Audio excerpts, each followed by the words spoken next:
Okay, we're back. I know it's getting late. We're back with the Hardy Boys, The Secret of the Old Mill.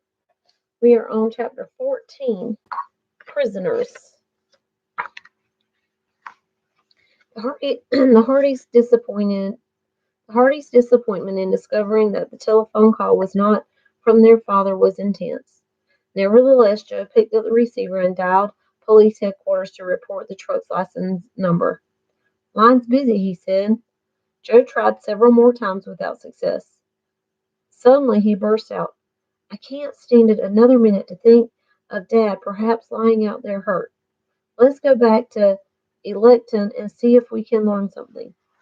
"All right," Frank agreed, also eager for action, and the three rushed to the front door. Just as they opened it, the boys saw the headlights of a car turning into the driveway. "It's Dad!" Joe barely refrained from shouting so as not to awaken Mrs. Hardy and Aunt Gertrude. The detective's sedan headed for the garage at the back of the house. Heaving sighs of thankful relief, the boys quietly hurried through the house into the kitchen to meet him. "Are we glad to see you, Dad?" Frank exclaimed as he came into the door. His father looked pale and disheveled. There was a large purple bruise on his left temple. He slumped wearily into a chair. "I guess I'm lucky to be here," Mr. Hardy managed a rueful smile. "Well, I owe you boys an explanation, and now is the time." "Dad," Joe spoke up, "are you working on the sabotage case for Electon, aren't you?" "And you were in the lab building near the explosion," Frank put in. "You're both right," the detective replied. "Of course, I know I can depend on all of you to keep the matter strictly confidential. The case is far from solved." Mr. Hardy was relieved that Frank and Joe had kept their fears for his safety from his wife and sister. He now revealed to the boys that for the past several hours he had been closeted with Electon's officials. Suspecting that the saboteurs had inside help, the detective had screened the records of all employees. He and the officials had found nothing suspicious. "I'll submit a full report to the FBI tomorrow morning and continue a search of my own." When Joe asked if the 8-and-1 pattern referred to the saboteur schedule, his father nodded. In the other plants, the sabotage took place 8 weeks plus 1 day apart. In each of those plants, the detective went on, the damage occurred right after closing time. Figuring the schedule would be exactly right for an attempt on Electon in a couple of days, I started a systematic check of the various buildings. I plan to check daily until the saboteurs have been caught, here or elsewhere.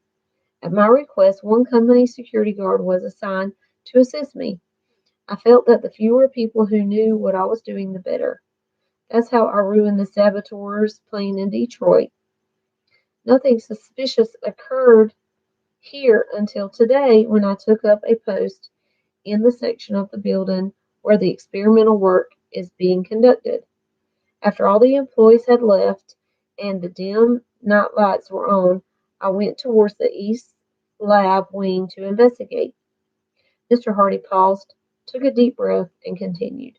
Just as I reached the lab, I happened to glance back into the hallway. Things started to happen fast.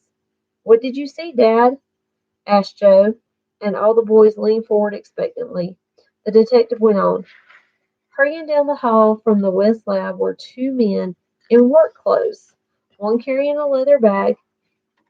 I knew there weren't supposed to be any workmen in the building.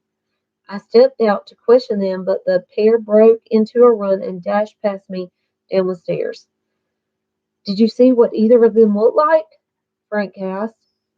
"I did catch a glimpse of one before they broke away. He had heavy features and thick eyebrows. But just as I was about to take off after them, I smelled something burning in the east lab and went to investigate. The first thing I saw was a long fuse sputtering towards a box of dynamite set against the wall.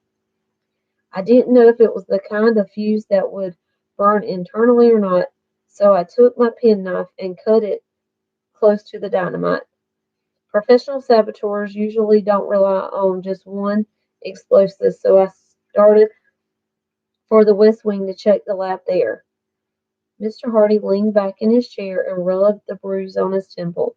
In a low voice he said, "But I didn't make it. I was running towards the hall when there was a roar and a burst of flames. The explosion lifted me off of my feet and threw me against the wall. Though I was stunned, I managed to get back to the east wing. I reached for the phone and then blacked out. I must have been unconscious for some time because when the firemen found me and helped me out of the building, the fire had been put out." "You're all right now?" asked Frank. "Yes, it was a temporary blackout from shock. What bothers me is that I had the saboteurs' pattern figured out. Only they must have become panicky and moved up their nefarious scheme 2 days." Joe looked grim. "I wish we'd been there to help you capture those rats." Chet asked Mr. Hardy if he would like a fruit drink. "I'll make some lemonade," he offered. "Sounds good," Mr. Hardy smiled. As they sipped the lemonade, Frank and Joe questioned their father about his theories. "I'm still convinced," said Mr. Hardy, "that one of those men works in the plant. How else would he have known when the watchman makes his rounds and how to disconnect the electronic alarms? But I can't figure out how the outside accomplice got in. Those gates are carefully guarded." At this point, Frank told his father about the green truck. "We suspected at first it might be connected with the counterfeiters. Now we have a hunch the saboteurs may have used it." Pitt Hardy seemed greatly encouraged by this possible lead. Joe gave him the license number, which Mr. Hardy said he would report to Chief Colleague at once. When Mr. Hardy returned from the telephone, he told the boys the chief would check the license number with the Motor Vehicle Bureau in the morning, and by then he would also have info.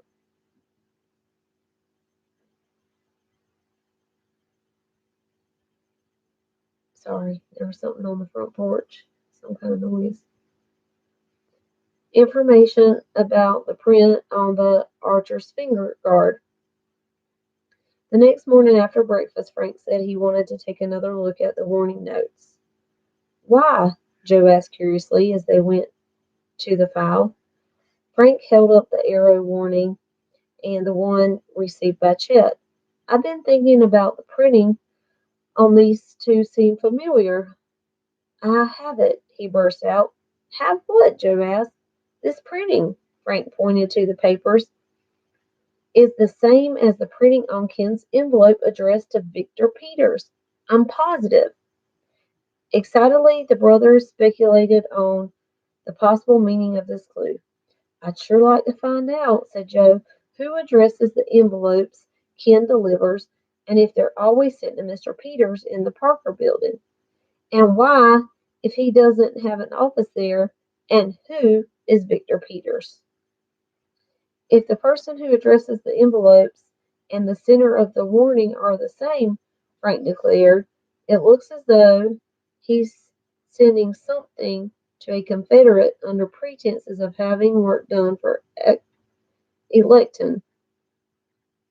I wonder what that something could be." "At any rate," Joe added, "this could be a link either to the counterfeiters or to the saboteurs. Which one?" The boys decided to go out to the mill again, in hopes of quizzing Ken Blake. Just then their father came downstairs. Frank and Joe were glad to see that he looked rested and cheerful. Mr. Hardy phoned Chief Colleague. When the detective hung up, he told his sons that the license number belonged to stolen plates and the fingerprint to a confidence man nicknamed the Arrow. He's called this because for several years he's worked at exclusive summer resorts teaching archery to wealthy vacationers, then fleecing as many of them as he could. After each swindle, the Arrow disappeared. Unfortunately, there's no picture of him on file. All the police have is a general description of him. Frank and Joe learned that the swindler had a pleasant speaking voice, was of medium height with dark hair and brown eyes. Not much to go on, Joe remarked glumly. Now,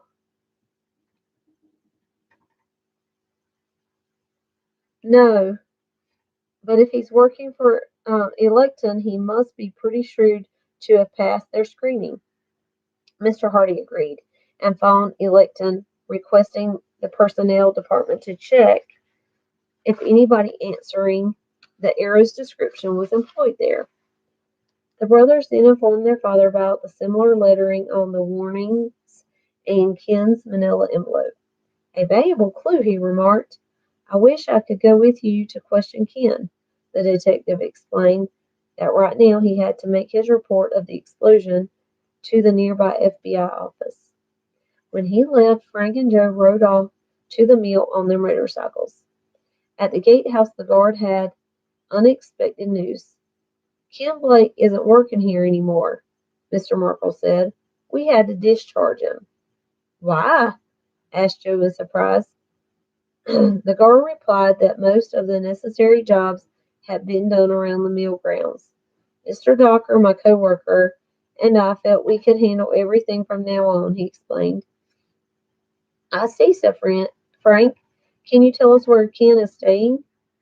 Markle said he was not sure, but he thought Ken might have been boarding in an old farmhouse about a mile up the highway.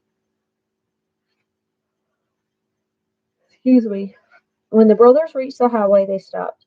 Which way do we go? Mr. Markle didn't tell us, Joe said in a chagrin. Instead of going back to find out, let's ask the gas station across the way, Frank suggested. Someone there may know. An old farmhouse, the attendant repeated in answer to Frank's query. There's one about a mile from here going towards Bayport. That might be a place your friend is staying. What does he look like? Frank described Ken carefully. The attendant nodded. Yep, I've seen him ride by here on his bike. A couple of times when I was going past the farm, I noticed him turn in the dirt road to it. Thanks a lot. The Hardys cycled off quickly.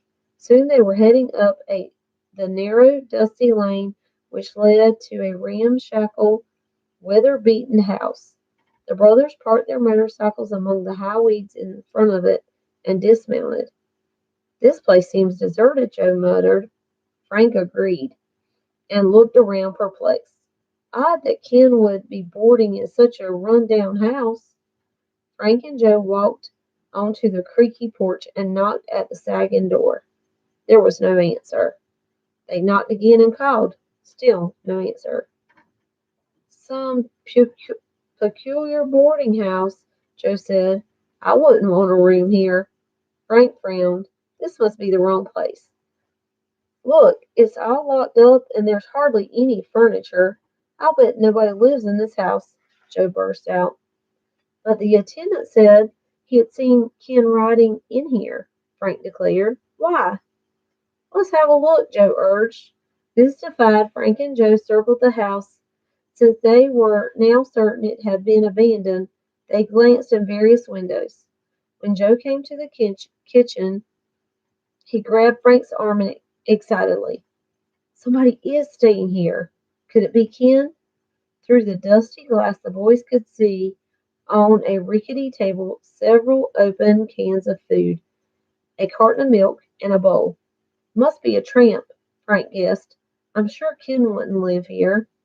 In turning away, the young detectives noticed a small stone structure about 10 yards behind the house. It was the size of a one-car garage.